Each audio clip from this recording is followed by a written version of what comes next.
عليكم ورحمة الله وبركاته. أنا في مطار بروسل اليوم 28 كانون الثاني 2016.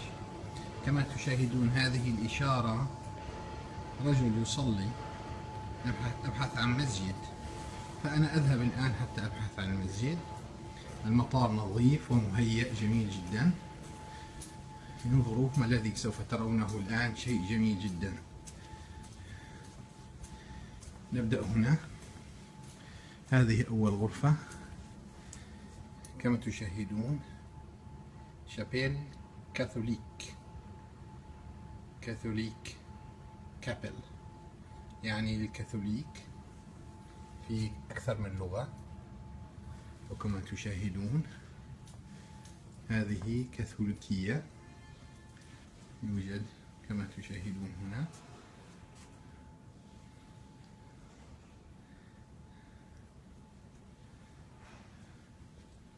ويستطيع المرء أن يستعير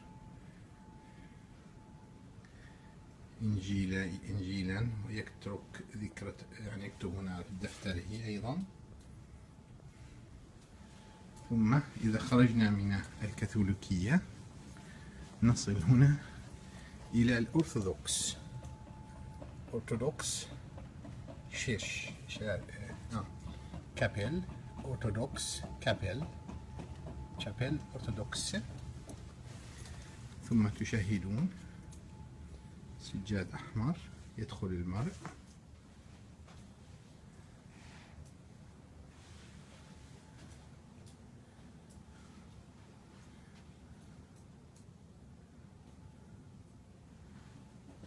هذه أيقونات مشهورة الكنيسة الأرثوذكسية بالأيقونات. ثم إذا خرجنا منها الآن نجد هنا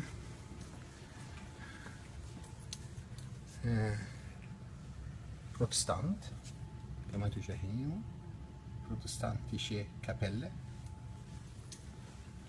ندخل إليها، إضاءة خفيفة. هذه بروتستانت. لوحة هناك أيضا، دفتر الكتابة، دي بيبل باللغة الألمانية أو بلغات مختلفة. نعم. ثم نخرج منها ونصل هنا إلى كونسلتنت مورال، يعني إذا بده واحد ماله متدين مثلا علماني أو كذا بيدخل لهون، بيقدر يتكلم مع في جوا هنا طاولة وكراسي. هذا الكنيسة اليهودي، سيناغوغ، لكنه مغلق. وهذه عند اليهود مهمة على الباب أن يضعها المرء كما تشاهدونها، مكتوب فيها آيات من التوراة يضعونها على الأبواب عندهم. ثم نصل هنا إلى المسجد. هنا يوجد أرقام هواتف: أرثوذكس شابلين، بروتستانت شابلين، كاثوليك شابلين، مسلم كونسلر، ولاي كونسلر.